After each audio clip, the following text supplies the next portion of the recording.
This has been a real delight to do, and I'm Joan Ruddiman, if you don't know me. Some people may not know me.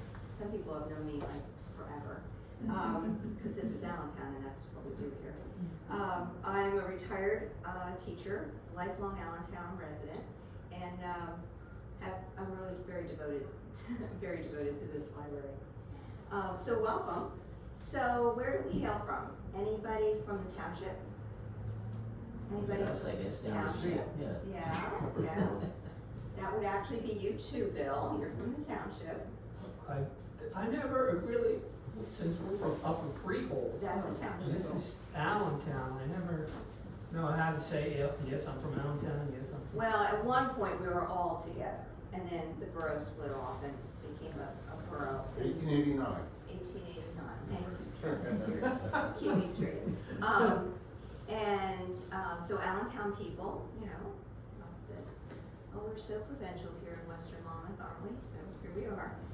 And I'm assuming that you're library fans, by show of hands. And of this library in particular? Well, you're in for a treat, I think. This is a really big year for the Monmouth County Library System, of which Allentown is one of, I believe, 12 branches. Is that right, Caitlin? 12 branches? 13. 13 branches. Yes. All right. And Monmouth County Library is celebrating its 100th anniversary of its founding. So in order to appreciate this achievement and to appreciate this library that serves Western Monmouth, I'm going to tell you some stories and provide some history. It's a big story. It's about 2 centuries of library lore, but trust me, I'll keep it brief. It runs about 40 minutes, and then we'll do questions at the end and have a discussion of whatever interests you. To start, I need to clarify the term library. Until the late 19th century, libraries were not fixed places.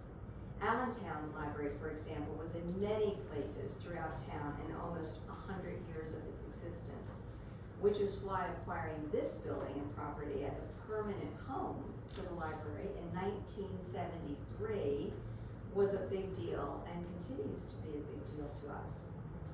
It's important to know that the building and grounds are owned and maintained by the Allentown Public Library Association, but which is a nonprofit. But the library itself, the librarians, the books, all the materials, resources, all of that is part of the Monmouth County Library System. So we are an example of a very successful private-public partnership. Okay, that was a commercial. I'll get started. So let's begin at the beginning. Libraries in the New World in the 18th century. The colonists were surprisingly literate. Men in the mid-Atlantic area, the region that we're in, were about 70% of the men could read and write.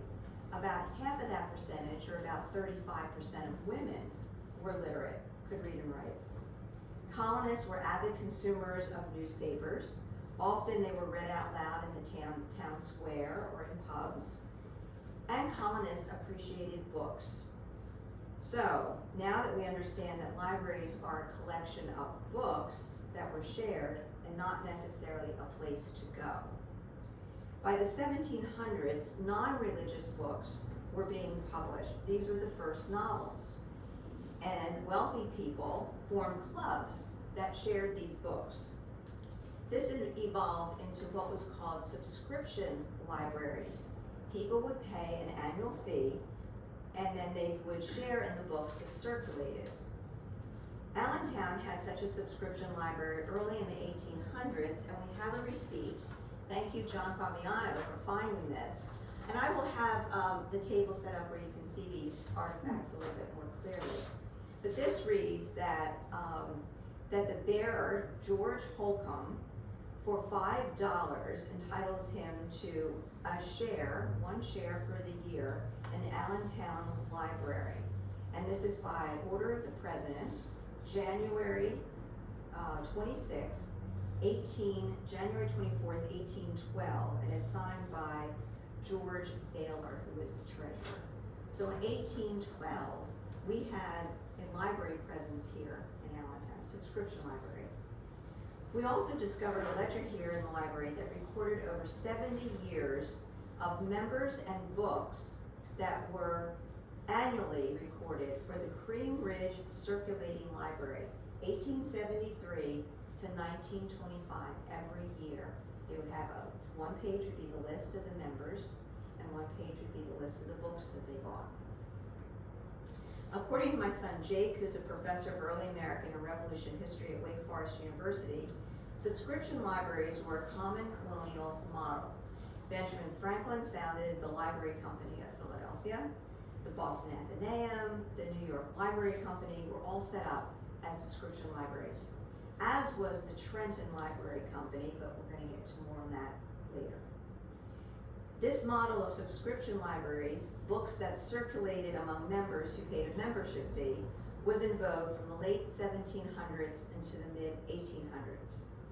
Okay, so let's home in on New Jersey.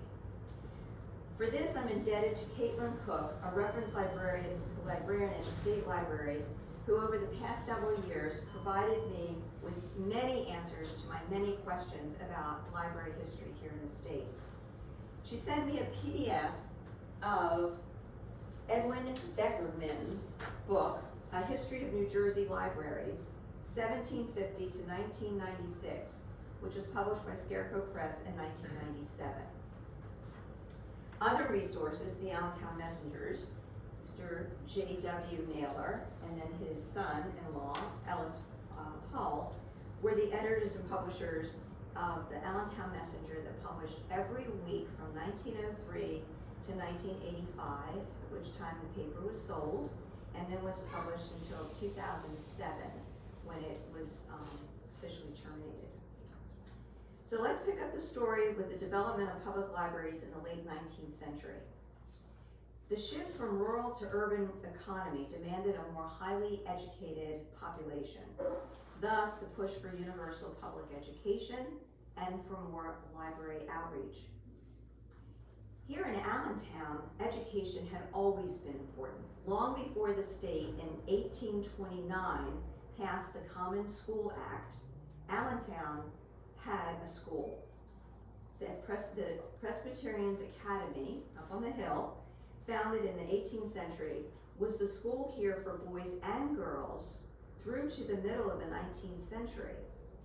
There were other academies in town and the township, including schools in town and the township for black children.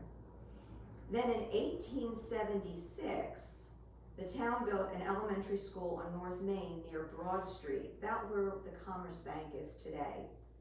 White and black children, boys and girls, attended that school.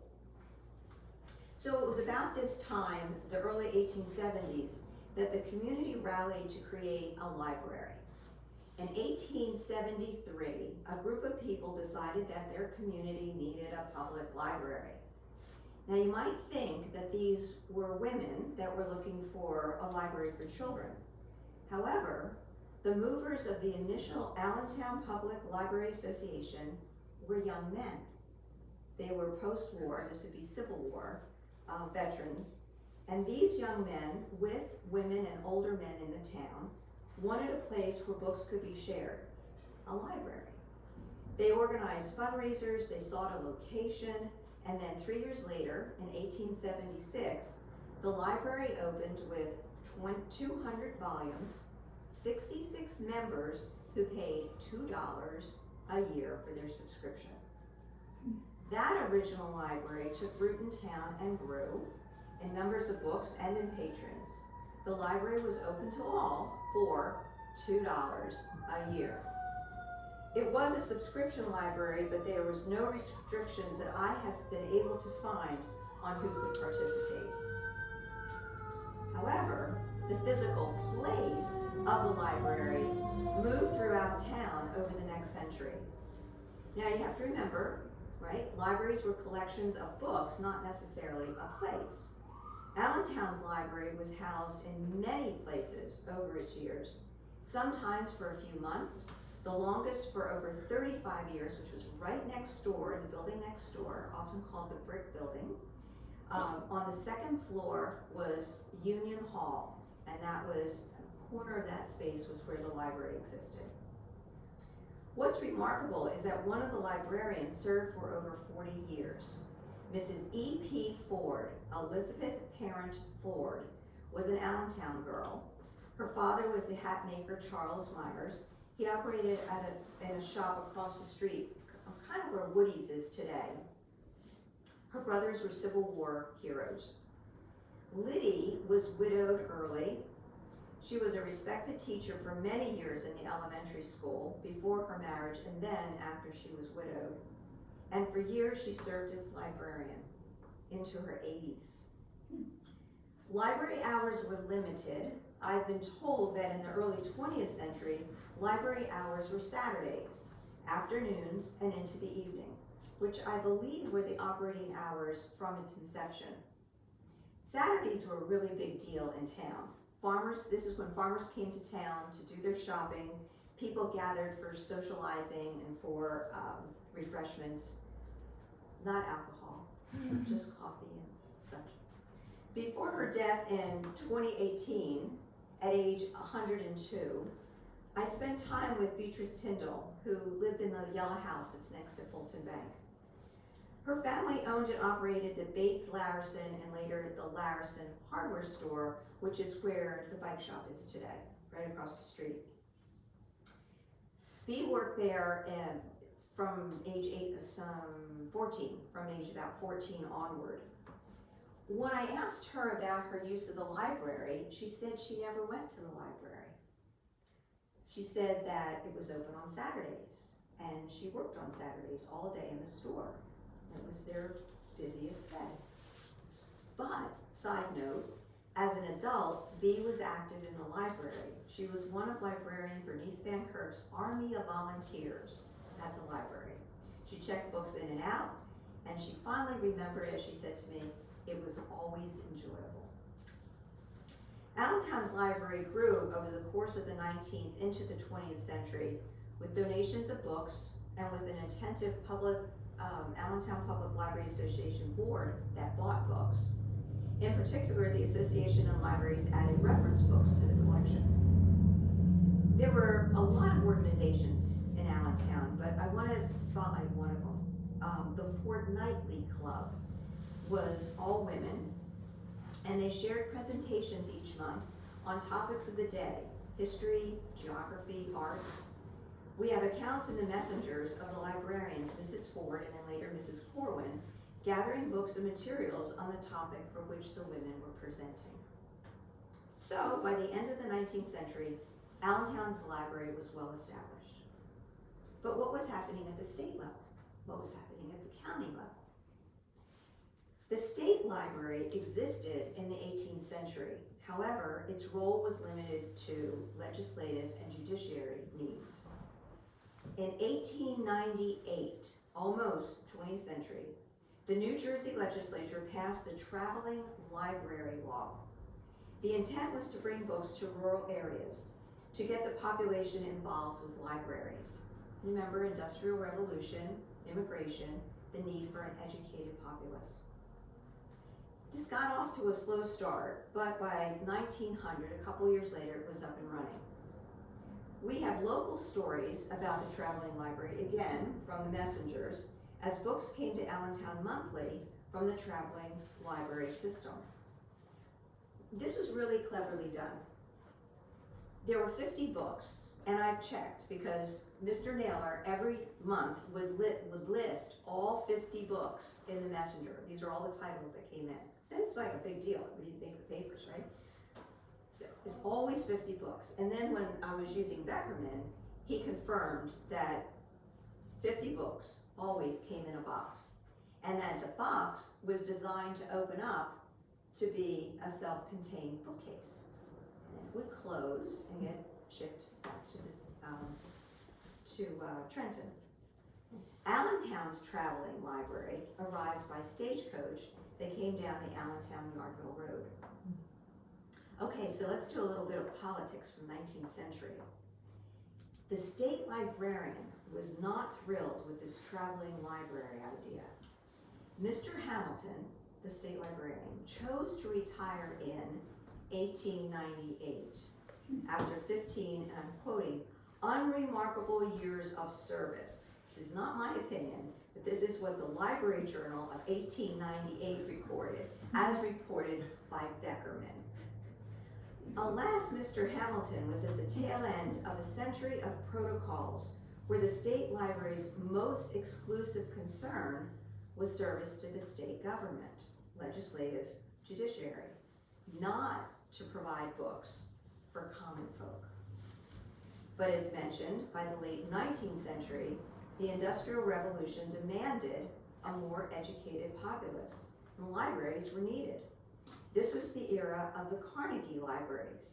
Andrew Carnegie, one of the wealthy men of the Gilded Age, established a large philanthropy to build libraries in towns across the nation. Carnegie built 2,509 beautiful library buildings between 1883 and 1929. Another important organization that was founded in 1890 was the New Jersey Library Association, still going strong. The New Jersey Library Association and others recognized that the state library had a long-standing charge serving the state, and that these traveling libraries and other public library issues were a bit afield of what the state library's mission and purpose was. So, interesting to this point, one of the first sets of books from the traveling library went to women in prison.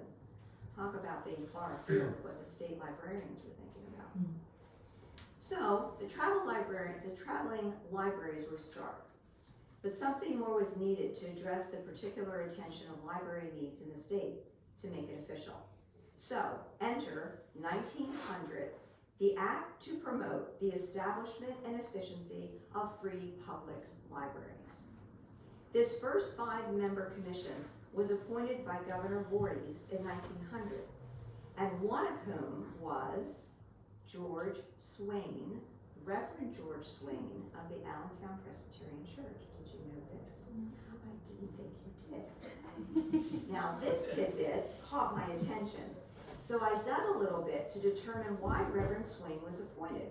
He was well known, he was very well respected in Trenton and in this area. One bit that I found in the history of the Presbyterian Church, written by John Hall in 1912, is that the Trenton Library Company, founded in 1797, had as one of its first directors Reverend James Francis Armstrong, who was a noted Presbyterian minister in the colonial and revolutionary times. We know from historian John Faya and others that the Presbyterians were very keen on educating their children, boys and girls, and in some cases, the children of their enslaved people. So it would seem that the Presbyterians were involved in library business in Trenton from the very beginning. Now, 100 years later, as libraries took on a new purpose, Reverend Swain, it seems, was a logical person for the commission. He was closely connected with the Trenton Presbyterians. And as an aside, it's interesting when doing research, I think, to notice what is not recorded. The gaps in the record are frustrating, but they might be telling. I wondered why there was no record of why Reverend Swain was appointed the new State Library Commission, because maybe it was just assumed that it was a logical choice, and that the record doesn't spell out for us 100 years later that assumption.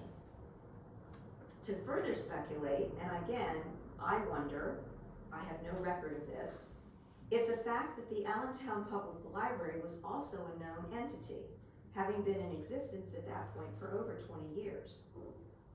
Was that a factor for Reverend Swain, who was an important Allentown person, to be asked to join the commission?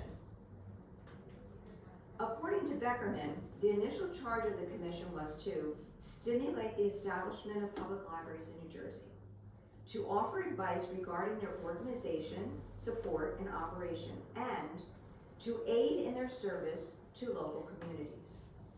Well, Allentown's library was already at this point. It was established, it was organized, it was serving the community. Therefore, maybe it was a good model for the commission to refer to. Or maybe I'm just really prejudiced and biased about our little Allentown library. In 1904, the State Library agreed to let the Commission take over the management of the traveling libraries, which had not done very well under the State Library's tutelage. New Jersey now had two library entities, the State Library and this new commission, to oversee the libraries for the people. So at this point, we introduce a remarkable woman from Beckerman. The commission came to recognize the need for a permanent professional librarian to administer the programs of the commission. Enter Sarah Bird Askew, exclamation point. He adds the exclamation point and the flourish. Beckerman writes that she was the first of some extraordinarily gifted individuals to serve in leadership positions in the State Library. Her presence dominated New Jersey libraries for 37 years, from 1905 to her death in 1942. Beckerman chronicles Miss Askew's good works, but we get a fuller picture and how she was connected to the Allentown Library from the Messengers and also from the Asbury Park Press. One of her first acts was to initiate what would become a series of annual library education institutes. These institutes supported librarians in basic levels of training in order to develop them into being forward-looking operations for their libraries. This is from the Asbury Park Press, March 23rd, 1906. The first session of the New Jersey State Library Commission Summer School will meet May 21st to June 22nd, 1906. The Institute will continue for 5 weeks, and every branch of library work will be taken up. The course of lectures are under the direction of Miss Sarah B. Askew, State Organizer. This institute is conducted by the State Library Commission for the purpose of fitting the librarians of New Jersey to be more ably and intelligently handle their work. One speaker will be Melvin Dewey, former state librarian of New York and originator of the Dewey Decimal System for library classification, which is now being adopted throughout the nation's libraries. What a great trivia question. Dewey Decimal System came up in the turn of the 20th century. The first session of the New Jersey State Commission Summer School was reported on in the Allentown Messenger, as editor Naylor rather proudly announced that our librarian, Mrs. E.P. Ford, would attend. It's important, I think, to understand the evolution of libraries as we know them today, but also to understand the innovation of librarians and how the concept of librarians evolved. We know that our librarians are educated and trained, and many have a specific degree in library science. But in these early days of expanding library systems, librarians were often volunteers or paid very little. And they did need training in order to be, quote, more ably and intelligently handle their work.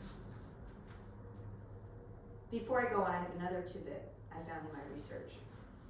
This indomitable woman, this Sarah B. Askew, is at the fore of all the accounts of state and library evolution for the first half of the 20th century. She was well known and respected all throughout the state, but she had special ties to Allentown. When Sarah Askew died, this prominent woman was eulogized in the Allentown Messenger, which noted that she was a member of the Allentown Grange. This is remarkable. She was not a resident of Allentown. The Grange, now long gone, it's on Church Street, the driveway that goes to the municipal lot, that's where the Grange was. Okay, it was torn down when that municipal lot was developed. But for decades, the Grange was the center of socials in this community. Dances with noted musicians, entertainments by singers and performers, plays, and eventually movie nights. It was the place to go. Sarah Askew did not live here. She was not a farmer. She was not active in the world of most of the Grange members. But Sarah Askew chose to party in Allentown. One other observation of this amazing Miss Askew. The Public Library Commission and the State Library eventually merged in 1945 to create the Division of State Library, Archives, and History of the State Department of Education. This was the birth of our modern state library. Beckerman notes that the state librarian had long been a political appointment, oh here's a surprise, right? With little regard as to the appointee had any qualifications to be a librarian. But by contrast, the Public Library Commission was apolitical, and its leader, Sarah Askew, had served for 37 years. Beckerman writes, "It is perhaps not coincidental that the merger and reorganization was only achieved 3 years after Sarah Askew's death." Okay, now to the Monmouth County Library System. In 1920, quote, "An act to provide for the establishment and maintenance of free county libraries was passed by the legislature."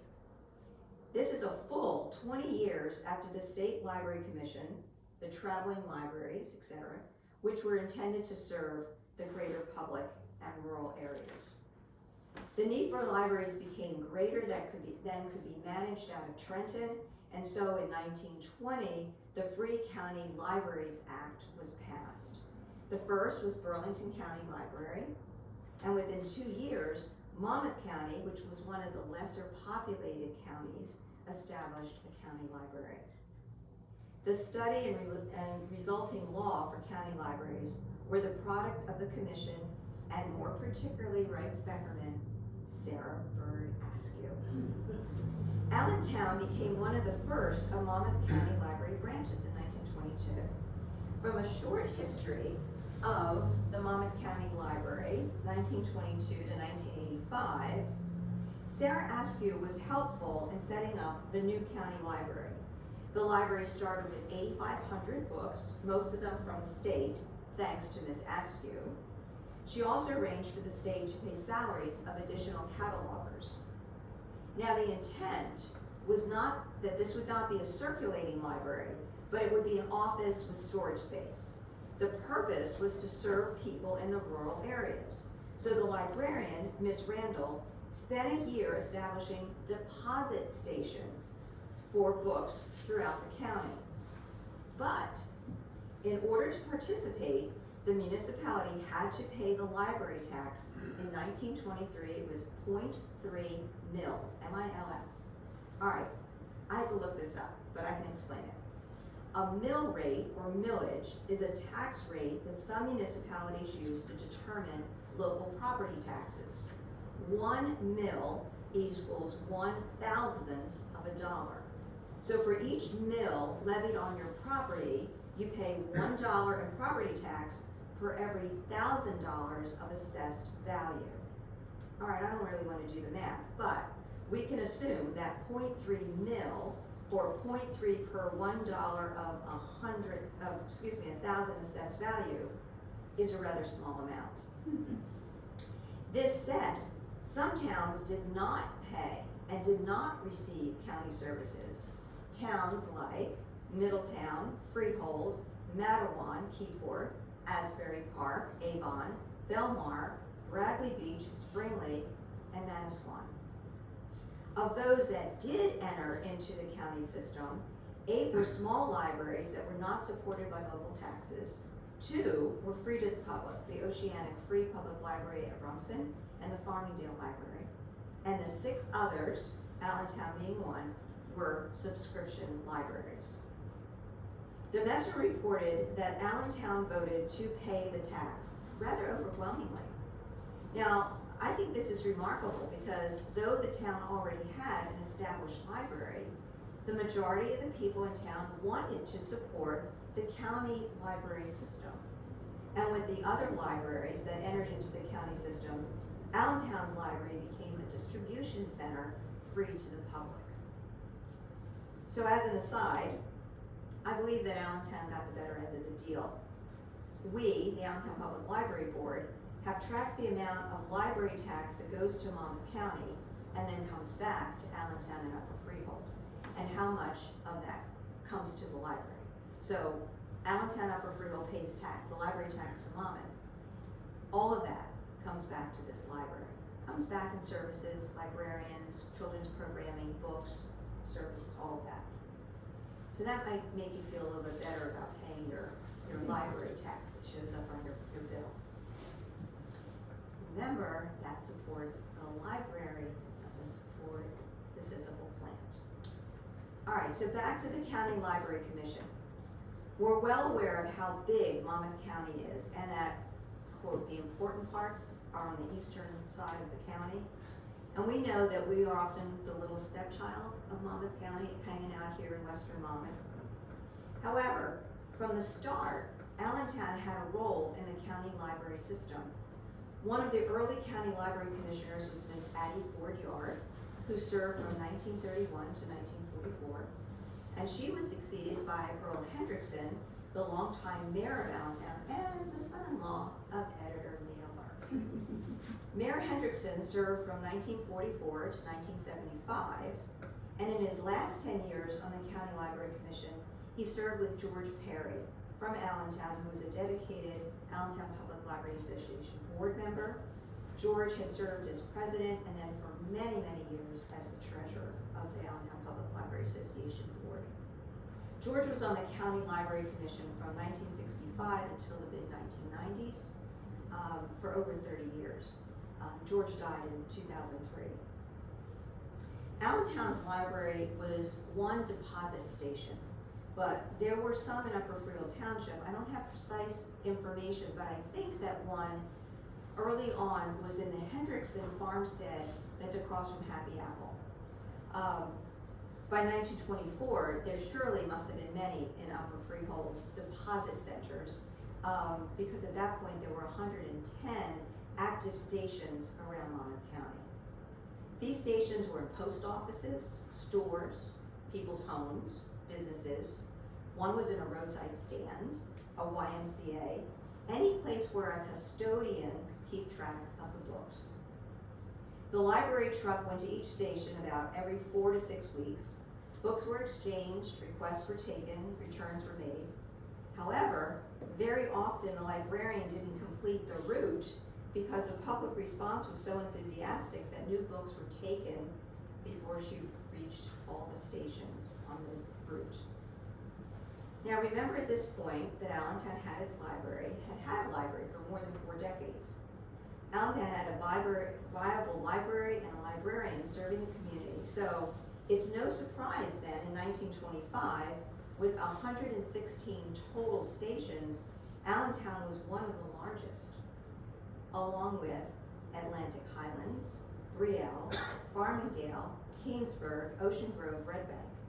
Note, all of those communities are larger than the village of Allentown, and they all are on the eastern side of Monmouth County. So let's look at the relation of Monmouth County library system and this Allentown branch. Obviously, being part of the county system and by extension the state system is beneficial and was to the Allentown Library. Books came from the county about every 6 weeks, including books for children, reference books, adult fiction. Books could be requested from the county, giving librarian Mrs. Corwin ample support in finding those resources for the fortnightly women and their esoteric topics. And then disaster. The Depression hit in October of 1929. As a farming community, Allentown and Upper Freehold didn't feel the immediate impact. But by 1936, the library faced an insurmountable challenge, which is a tale of the importance of individuals in civic order. Mrs. Corwin died. The longtime librarian, whose house was the library, died unexpectedly. No one stepped forward to take the library into their home or their business, and no one stepped up to become the librarian. Times were just too tough for everyone. Beckerman writes in his History of the New Jersey Library that the 1930s were a crisis, and the financial picture was bleak. However, as we consider the value of extraordinary individuals, Miss Askew and the Commission continued to develop library services in New Jersey throughout these bleak times. It's interesting to note that Little Allentown either didn't ask or was not considered for help by the Commission in 1936 when it so needed help. So after 60 years of building a collection of books and materials, the library was disbanded. The shelves were given, I believe, to the Heightstown Library. Books were given away to libraries and patrons. And just wanted to share this with you. This is from the Allentown Messenger, February 13th of 1936, from Nailers Around Home Column. At a special meeting of Allentown Library Association called for Saturday evening last, February 8th, it was decided to disband and to dispose of the books and bookcases which belonged to the old organization. According to Miss Clara W. Newell, the sole survivor of that original group, which started the Allentown Library 58 years ago on January 15, 1936. Started this organization 50 years ago. A recent local test showed that readers were selecting 10 county books to one of those owned by the association. So it would seem that the original library had outlived its usefulness.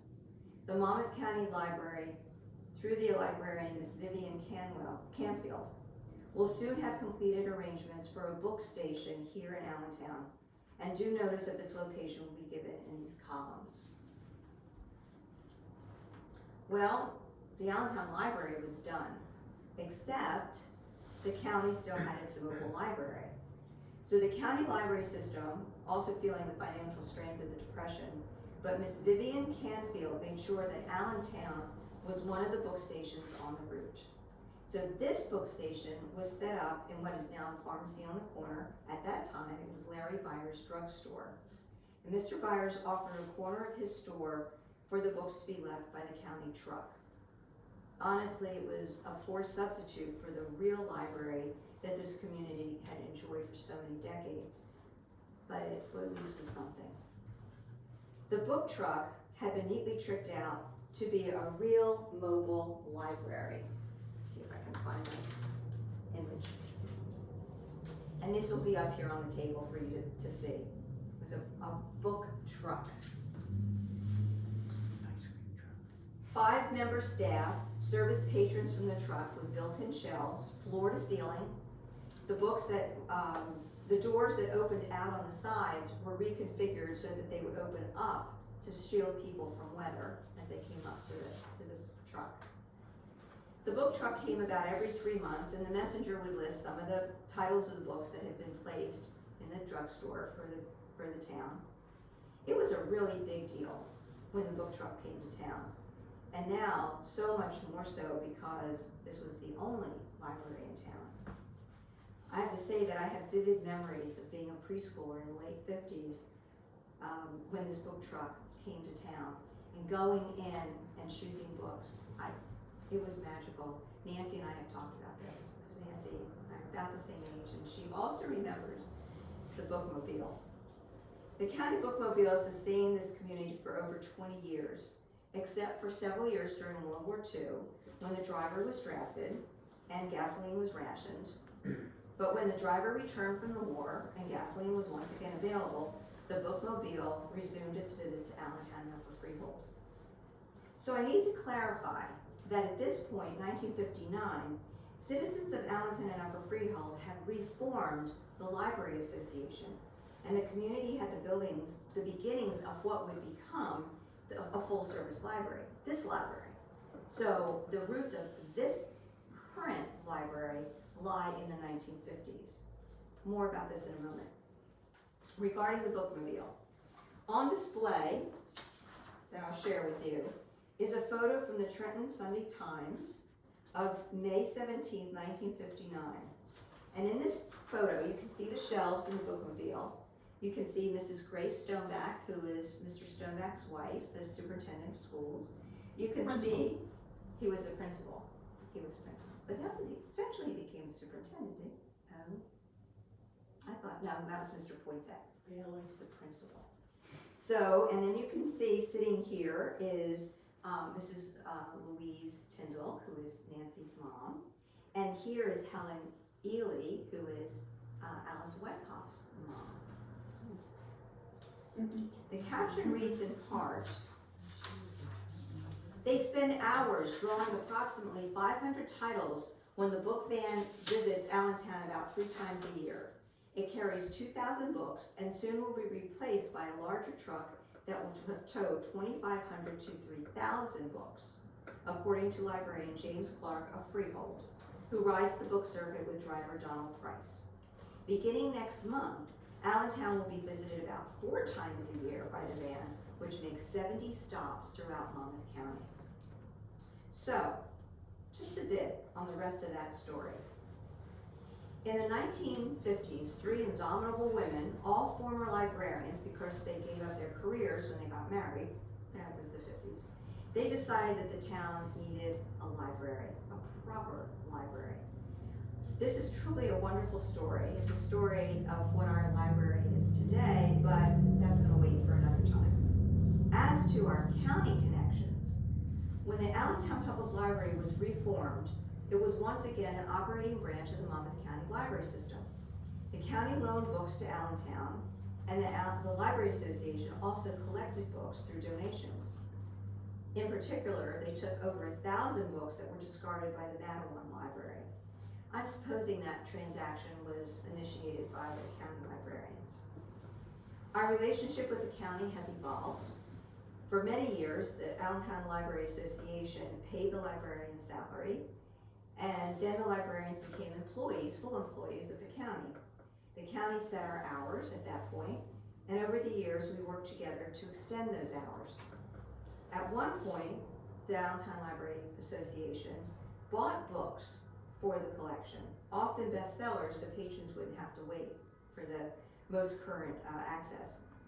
Bought reference books, they bought children's books to augment what was sent by the county. Now, all of the books in the collection are bought and cataloged for the Monmouth County Library System. The only collection that is unique to the Allentown Public Library, the only collection that is unique to the Allentown Public Library is the non-circulating Van Kirk, New Jersey collection, named in honor of Bernice Van Kirk, who was a longtime librarian, and who, with Ellis Hall, the editor of the Messenger, collected priceless copies of books and materials about Allentown and this western Monmouth region. This collection, we've been told, is second to none for history in this area. Genealogists and historians come from around the country and indeed from around the world. I'm going to give you 2 examples of people who have researched here. Lyndall Gordon from St. Hilda's in Oxford came here to research Gilbert Emily, who was the paramour of Mary Wollstonecraft. Mary Wollstonecraft in 1792 was the author of Vindication of the Rights of Women. It was the first feminist treatise. They met during the French Revolution. They had a child, Fanny, and Fanny's half-sister, you might remember, was Mary Shelley, the author of Frankenstein. Lyndall Gordon's book is titled Vindication, a Life, Mary Wollstonecraft, and is worth reading. Several years later, Will Verhoeven came to Allentown from the Netherlands to research for his biography on Gilbert Emily, Citizen of the World. Though Gilbert Emily is as elusive a subject today as he was in his own time, there literally is not one image of this man. Verhoeven wrote a remarkable biography of Gilbert Emily, and John and I were privileged to meet this guy and assist a bit. John much more than I with research.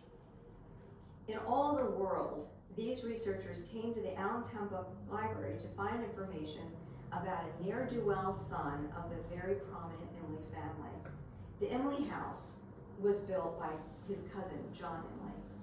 The Emily family genealogy and history is documented in our books, in books that are in our Van Kirk, New Jersey collection. We're also very pleased to have bound editions of the Allentown Messenger from 1903 to 1985. Moreover, these are all digitized with the Messenger press that ran until its demise in 2007. All of these are found at newspapers.com. However, you can access these free at the Allentown Public Library.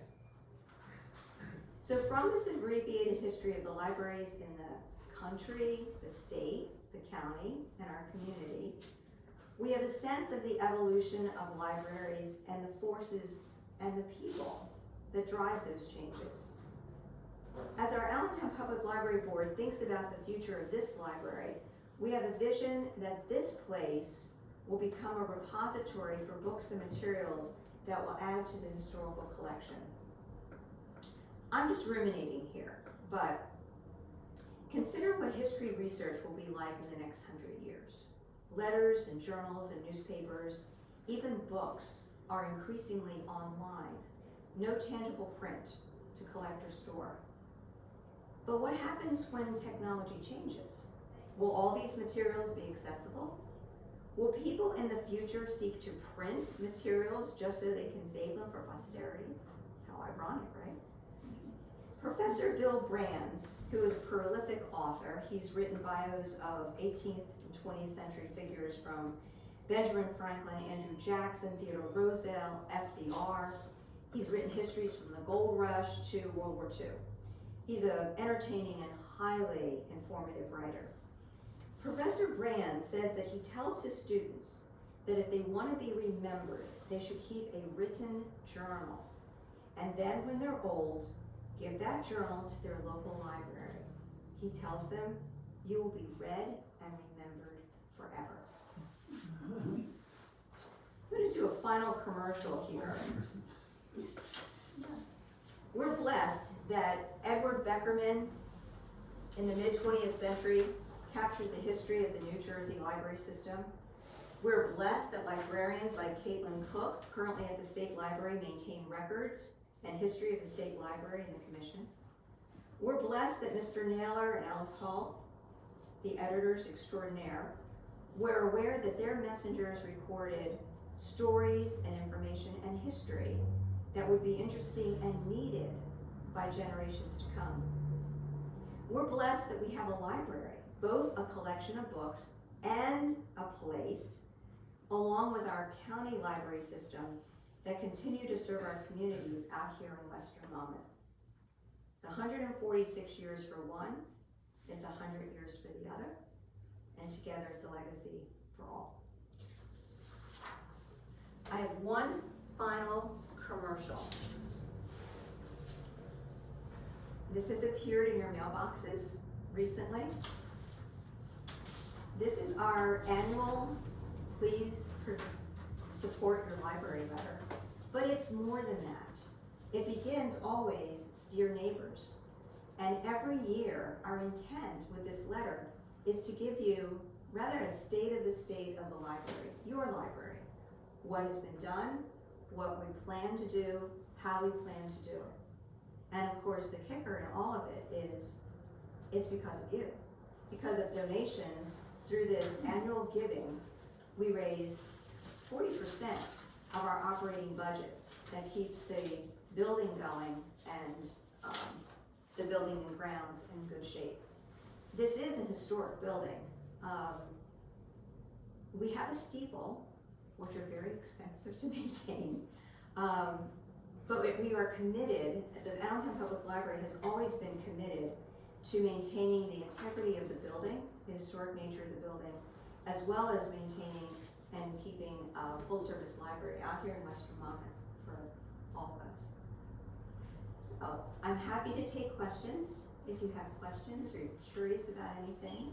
We've got experts here well beyond my scope that can add to this. Thank you.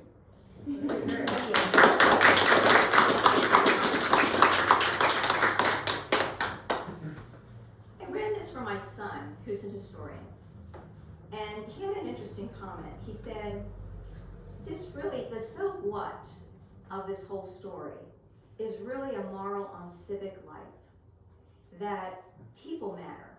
Sarah Askew mattered, Bernice Van Kirk mattered, Louise Tyndall mattered, Mrs. Corwin, Mr. Naylor, Mr. Hall, Mrs. E.P. Ford. Without these people and their vision and their dedication, there wouldn't have been a library. There wouldn't have been that action in this community. And then information matters. this community had an extraordinary weekly newspaper for over 100 years. We can go back and read, and Liz Dye does, and John Fabiano does. I read very specifically the around home columns because I'm looking for Allentown Public Library history. But we have John and Liz and others. Bob Pepler reads the extent of the paper, which covers Upper Freehold, Arningtown, Greenbridge, Chesterfield, a whole range of this community, this whole extended area. We know what people were doing. We know births, deaths, who was painting their house, who put additions on, who was killed in a stagecoach overturned. It's just an amazing wealth of information. And that's where you get the little tidbits like Sarah Askew partied in Allentown. What was going on with that? And So how do you spell that? Askew. But, you know, the Bird, there was Charles Bird had, Yeah. he had a farm on, across from Liz. So we'll have to look to see if she was I wonder if she's connected Sarah to. Bird Askew. So her mother might have been from the Bird Yeah. family, right? Yeah. B-I-R-D or B-Y? B-Y-R-D. Okay. But since 2007, we have not had a newspaper in this town. So all this news, everything that's happened, I guess it's on Facebook. I guess it's someplace, but who's gonna sort through all of that mess in the next, 100 years to try to ferret out what was going on? So these are some things for us to think about as we are looking at the value of our community. Yeah, Joan, it's not a question, it's just about that thought of all that history that we have collected there. And then we can even go further back, because then we have Charles Hutchinson. Oh, yes. And Hutchinson just collected everything he could regarding the town, this infrastructure. Actually, he recorded deeds, he recorded genealogy, births, deaths. So this guy who, right across the street, I think it's now a little boutique, children's boutique, it was a hairdresser. Right. That was his little house. So this guy was a real estate guy. Right. And because, Insurance. and because of his business, he was literally in everybody's business. And he had the wherewithal to write it all down. So he was, yeah. So he often would, he would record wills and estates, and what was in somebody's house, and it's fascinating. So Charles Hutchinson's papers were donated many years ago to the Newark Public Library. They were sold. They were sold to the Historical Society. And yeah, that's right, to New Jersey Historical Society, which has 1926. been very parochial about sharing any of it. However, we have copies of it, and over the years, people have, remain nameless, made copies, and we have copies of the Hutchinson papers, and that has given us a tremendous insight from, I don't know, mid-19th century onward. The Mormons actually put it on microfilm, and then we purchased the microfilm copy. Okay. I transcribed part of it that was Allentown's history. Allentown's For history. the paper. I wasn't getting paid for it, I was just doing it to spread the history.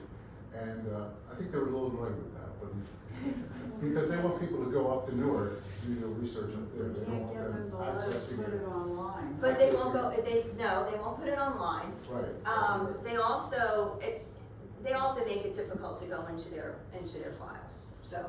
I mean, Well, it's just- not necessarily, but it takes a lot of time to get up there. The amazing thing with Hutchinson is that he gives you the source, he gives you a little abstract about the record. He lists it by family name and then by Christian name down the column.